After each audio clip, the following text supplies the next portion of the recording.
Els primers veïns ja han pogut passar aquest migdia pel nou pont de Malpàs, una infraestructura que va ser extreta per canviar-la el dilluns i que havia deixat incomunicat Viu de Llevata i el pont de Suert a l'Eix Pirinenc. La reobertura, però, de la Nacional 260 a Malpàs deixa un gust agredolç als seus usuaris, ja que la subdelegada del govern a Lleida, Imma Manso, ha confirmat que el túnel de Xerallo no és una prioritat pel Ministeri de Foment. De moment, als propers pressuposts, vull dir, hi ha unes altres prioritats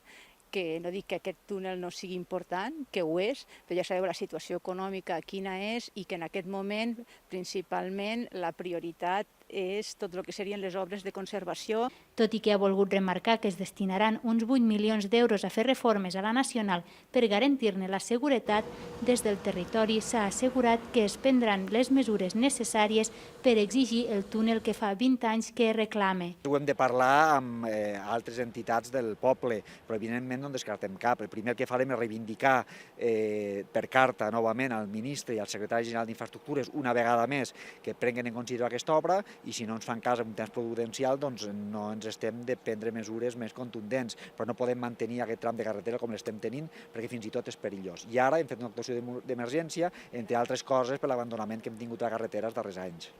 Les obres del pont de Malpàs han estat una actuació d'urgència que ha costat poc més de 130.000 euros i que han millorat la seguretat de la via al seu pas pel barranc, però no deixa de ser una evidència de la necessitat d'una reforma integral del traçat des de Xerallo al pont de Suert.